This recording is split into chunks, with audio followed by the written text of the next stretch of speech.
বাংলাদেশ বনাম দক্ষিণ আফ্রিকার ম্যাচের শেষে আমি যখন স্টেডিয়াম থেকে বের হই, তখন বাংলাদেশের মানুষজন, বিশেষ করে বাংলাদেশের যেই নিউ ইয়র্কে প্রবাসী দর্শকরা ছিলেন, সবাই একটা কথাই বলেছেন, সাকিব আল হাসানকে আর চাই না। সাকিব আল হাসান নিজ থেকেই অপশন নিয়ে নেওয়া উচিত, যেহেতু হচ্ছে ক্রিকেট বোর্ড তার উপর কথা বলতে পারতেছে না।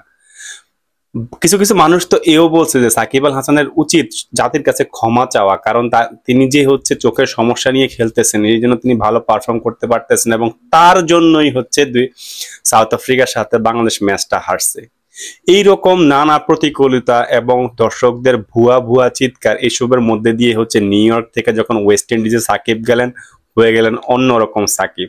আজকে যখন নেদারল্যান্ডের সাথে প্রথমে ব্যাটিং করতে নেমে বাংলাদেশ খুব আর্লি 2টা উইকেট হারায় ফেলে, তখনই হচ্ছে আমাদের দলের, বাংলাদেশের জান, বাংলাদেশের প্রাণ সাকিব আল হাসান হচ্ছে দলের হাল ধরেন। কি অসাধারণ একটা ইনিংস খেললেন, 46 বলে 64 রানের একটা অপরাজিত ইনিংস। তার রানের উপর ভিত্তি করে বাংলাদেশ প্রথম ইনিংসে মোটামুটি একটা ভালো টোটাল করে 160 রানের টার্গেট দেন নেদারল্যান্ডকে।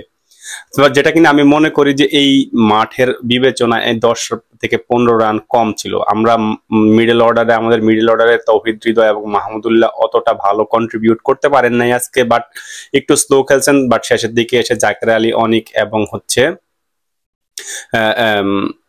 সাকিব আল হাসানের মধ্যবর্তী যে 15 বলে 29 রানের জুটি, সেটাই কিন্তু আমাদেরকে 160 রানের ফাইটিং স্কোরে নিয়ে যায়।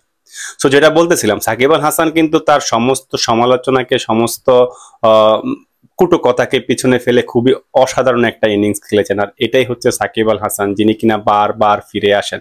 আপনি ব্যক্তি সাকিবকে অপছন্দ করতে পারেন, তার মাঠের বাইরের কার্যকলাপের জন্য তাকে হচ্ছে সমালোচনা করতে পারে, কিন্তু মাঠে তার ডেডিকেশন যে আজকে ফুল ছিল, সেটা একদম সবাইকে চোখে আঙ্গুল দিয়ে দেখিয়ে দিয়েছে। ইভেন কি তিনি যখন বোলিং এ আসতেন, বাংলাদেশ দলকে বাংলাদেশ দল হারার মুহূর্তেও বা যে একটা টাইট স্পেল বোলিং করলেন, তিনি উইকেট পান নাই, বাট 4 ওভার তিনি 28 রান দিলেন। সো নেদারল্যান্ড যখন হচ্ছে 160 রান চেস করতে নামে, নেদারল্যান্ড কিন্তু ভালোই স্টার্ট করছিল, বাট একটা সময় নেদারল্যান্ডের কিছু যে লাস্ট 6 ওভারের দরকার ছিল হচ্ছে 55 রানের, যেটা কিনা বর্তমান ক্রিকেটে এবং তাদের যেই উইকেট রয়েছিল 7 উইকেট, সেটা কিন্তু ইজিলি তারা অ্যাচিভ করতে পারতো। কিন্তু খেলা হচ্ছে ঘুরে যায় 15তম ওভারে, যখন রিশাদ হোসেন 3 বলে 2টা উইকেট নিয়ে নেন, অ্যাঙ্গেলব্রেড এবং হচ্ছে তাদের অলরাউন্ডার বাজডিল এডের উইকেট নিয়ে নেন। তখনই হচ্ছে খেলা আমাদের পরে চলে আসে এবং Mustafizur Rahman world class bowling, 4 over 12 run, যদি 1 উইকেট। তার বোলিং এ আমি মনে করি যে হচ্ছে নেদারল্যান্ডকে 160 রান করতে দেয় নাই। বাট ওভারঅল যদি আমি বলি, এই ম্যাচের টার্নিং পয়েন্ট বা ক্রুশিয়াল মোমেন্ট যেটা বাংলাদেশ উইন করছে, সেটা হচ্ছে 15তম ওভারে নেদারল্যান্ডকে পরপর 2টা উইকেট নিয়ে নিয়ে, এবং শেষের দিকে ফর্মালিটি ছিল নেদারল্যান্ডকে বাংলাদেশ 134 রানে হচ্ছে 20 ওভার শেষ করেছে এবং বাংলাদেশ 25 রানের একটা জয় পায়।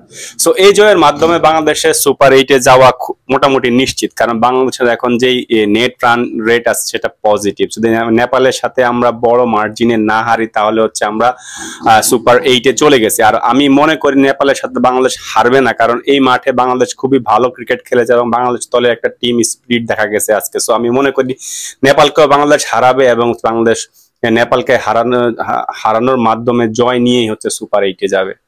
তো শেষ কথা একটা বলি যে বাংলাদেশের দর্শকরা বাংলাদেশের ক্রিকেটারদের প্রতি অতি অল্পতেই হচ্ছে আস্থা হারায় ফেলে, সেটা আবারও প্রমাণ হচ্ছে। সাকিব আল হাসান আজকে তার পারফরমেন্সের মাধ্যমে সকল সমালোচনার জবাব দিয়েছেন। আর আমি আমার এই চ্যানেলে হচ্ছে আগে যখন একটা ওয়ার্ল্ড কাপ প্রেডিকশন করেছিলাম, তখন আমি বলেছিলাম যে এই গ্রুপ থেকে সুপার 8-এ যাবে হচ্ছে সাউথ আফ্রিকা এবং বাংলাদেশ। তখন আমাকে অনেকেই হচ্ছে পার্সোনালি মেসেজ এবং আমাকে কমেন্ট করে বলেছেন যে হচ্ছে না, সবই ঠিক আছে, কিন্তু বাংলাদেশ সুপার 8-এ যাবে না। এমনকি দর্শক যারা আমরা খেলা দেখেছি বিশ্বকাপের শুরুর আগে, বাংলাদেশের পারফরমেন্স কখনোই মনে হয় না যে বাংলাদেশ সুপার 8-এ যাওয়ার মতো একটা দল ছিল। বাট বিশ্বকাপে বাংলাদেশ অ্যাকচুয়ালি খুবই ভালো খেলছে। পরপর 3টা ম্যাচে বাংলাদেশ অসাধারণ পারফর্ম করেছে এবং আশা করি তাদের এই পারফরমেন্স পরের ম্যাচগুলোতে বজায় থাকবে এবং সুপার 8-এ বাংলাদেশ সুপার ক্রিকেট খেলে সেমিফাইনালে যাবে। Thank you for watching this video. এই ম্যাচ নিয়ে আপনার মন্তব্য কমেন্ট বক্সে জানাবেন। দেখা হবে পরের ভিডিওতে। আসসালামু আলাইকুম।